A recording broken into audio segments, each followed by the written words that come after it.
வணக்கம் நண்பர்களே. ஒரு சிறிய நாட்டுக்கும் ஒரு பெரிய வல்லரசுக்கும் நடக்கும் போர் உலகமே பாதிக்கக்கூடுமா? உக்ரைனில் வெடிக்கும் குண்டின் சத்தம் இந்தியாவில் அரிசி விலை உயர்வோட என்ன தொடர்பு?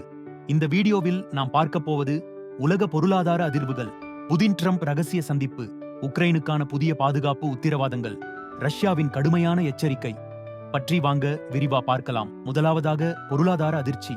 ரஷ்யா உக்ரைன் போர் எங்கே நடந்தாலும் அதன் அலைச்சல் உலகம் முழுக்க. ரஷ்யா உலகின் மிகப்பெரிய எரிவாயு எண்ணெய் ஏற்றுமதி நாடு. உக்ரைன் ஐரோப்பாவுக்கு உணவக கோதுமை பண்ணை. போர் ஆரம்பித்ததும் எண்ணெய் விலை பறந்தது, எரிவாயு விலை ஏறியது, உலகளாவிய கப்பல் போக்குவரத்தும் நின்று போனது. மக்கள் பாதுகாப்பான முதலீடாக தங்கத்தை வாங்க ஆரம்பிச்சதால அதன் விலையும் சரித்திர ரீதியாக உயர்ந்தது. இந்தியா மாதிரி நாடுகள் கூட சிக்கின. எரிபொருள் விலை, உணவுப் பொருட்களின் விலை எல்லாமே உயர்நிலைக்கு போயிடுச்சு. புதின் ட்ரம்ப் அலாஸ்கா சந்திப்பு உலகத்தை ஆச்சரியப்படுத்திய ஒரு சம்பவம்.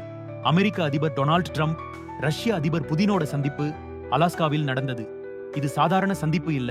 இருவரும் போருக்கு ஃபுல் ஸ்டாப் வைக்கலாமா பார்த்த சந்திப்பு.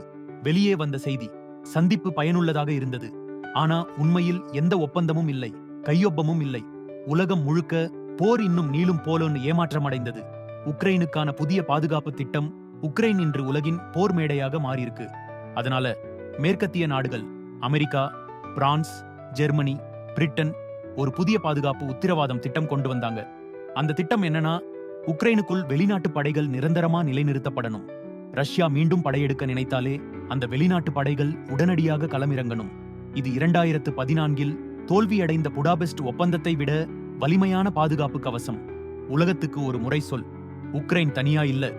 ரஷ்யாவின் கடுமையான எச்சரிக்கை. இந்த திட்டம் ரஷ்யாவை ரொம்ப கோவப்படுத்திச்சு. ரஷ்ய வெளியுறவு அமைச்சர் லாவ்ரோவ், வெளிநாட்டு படைகள் உக்ரைனில் இருந்தா அது ஒரு படையெடுப்பு நடவடிக்கைன்னு நேரடியாக எச்சரிச்சார். அதாவது மேற்கத்திய நாடுகள் பாதுகாப்புன்னு சொல்றாங்க, ஆனா ரஷ்யா அதை போர் சவால்னு பார்க்குது.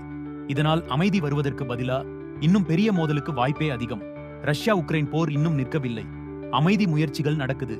ஆனா பாதை ரொம்ப சிக்கலானது. உலக பொருளாதாரம், மக்கள் வாழ்க்கை, அடுத்த தலைமுறை பாதுகாப்பு எல்லாம் இந்த போரின் முடிவோட தொடர்புடையது. இந்த சிக்கலான சூழலில் உண்மையான அமைதி சாத்தியமா? உங்கள் கருத்தை கமெண்ட் பண்ணுங்க. வீடியோ பிடிச்சிருந்தா லைக் பண்ணுங்க, ஷேர் பண்ணுங்க. நம்ம சினி அரசியல் சேனலில சப்ஸ்கிரைப் பண்ணுங்க.